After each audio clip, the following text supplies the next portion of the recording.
বিজ্ঞানের ভাষায় ষান্ডা হল ইরোমাস্টিকস গোত্রের অধীন একটি সরীসৃপ যা দেখতে অনেকটা গুইসাপের মতো। এর মোটা ও খাঁজযুক্ত লেজই এর বৈশিষ্ট্য, যা আত্মরক্ষার জন্য ব্যবহার করে।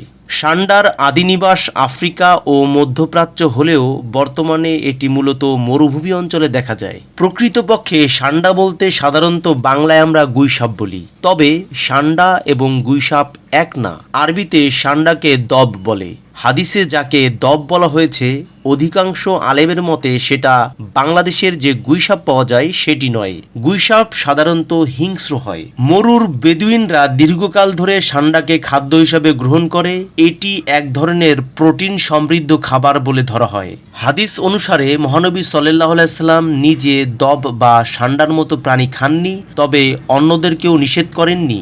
বাংলাদেশ ইসলামিক ফাউন্ডেশন প্রকাশিত সহিহ বুখারীর অনুবাদে উল্লেখ করা হয়েছে যে দব রাসূল সাল্লাল্লাহু আলাইহি সাল্লামের উপস্থিতিতে সাহাবীগণ খেতেন। তিনি নিজে খাননি, তবে সাহাবীদেরকে খেতে নিষেধ করেননি। ফাউন্ডেশনের দৃষ্টিতে রাসূল সাল্লাল্লাহু আলাইহি সাল্লাম হারাম বলেননি, তাই আরব অঞ্চলে এটি জায়েজ বলে গণ্য। ষান্ডা সাধারণত উত্তর আফ্রিকা থেকে শুরু করে ভারত বাংলাদেশ পর্যন্ত বিস্তৃত শুষ্ক ও আধা শুষ্ক পরিবেশে বসবাস করে।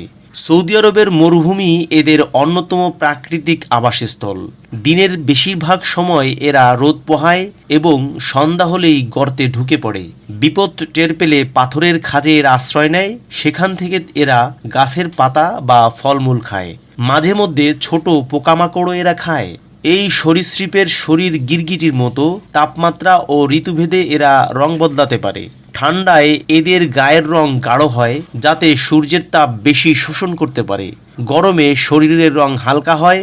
এভাবে শরীরের তাপ নিয়ন্ত্রণ করে এরা বেঁচে থাকে। ষান্ডার মাথা সাধারণত চওড়া, শরীর মোটা, 4টি পা বিশিষ্ট। বড়দের গড় দৈর্ঘ্য 25 থেকে 30 সেন্টিমিটার অর্থাৎ 10 থেকে 12 ইঞ্চি। লেজ মোটা, কাঁটায় ভরা। এ কাঁটা শিকারীকে ভয় দেখাতে বা আঘাত করতে ব্যবহার করে। আত্মরক্ষার জন্য ষান্ডা গর্তে ঢুকে লেজ বের করে তা হিংস্রভাবে দোলাতে থাকে। সব প্রজাতির ষান্ডা ডিম পাড়ে। প্রাপ্তবয়স্ক অবস্থায় এরা নিরামিষভোজী। মরুভূমির বেদুইন বা স্থানীয় গোত্রের মানুষ এই ষান্ডা ধরেন এবং কেউ কেউ এগুলোকে খান। কেউ কেউ ষান্ডার বিরিয়ানি রান্না করেন।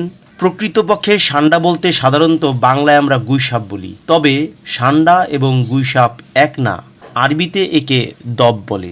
বাংলাদেশে বিশেষ করে ক্যানভাসাররা যারা এগুলোকে তেল বা ঔষধি গুণে ব্যবহার করতে চান, তারা মূলত এই ষান্ডা নামটি ব্যবহার করেন। প্রচলিত লোকের বিশ্বাস অনুসারে অনেক সময় এদের চর্বি গলিয়ে ষান্ডা তেল বানিয়ে তা যৌনশক্তি বৃদ্ধির ঔষধ হিসেবে ব্যবহৃত হয় এবং ক্যানভাসাররা সেগুলো বিক্রি করে থাকেন।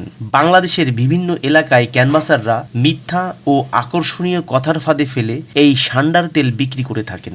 ষান্ডা খেলে বা এর তেল ব্যবহারে কোনো উপকারিতা আছে বলে প্রমাণিত নয়, বরং তেল প্রক্রিয়াকরণ ও সংরক্ষণের সময় ব্যাকটেরিয়া বা বিষাক্ত উপাদান তৈরি হতে পারে, যা স্বাস্থ্যের জন্য বিপজ্জনক হতে পারে।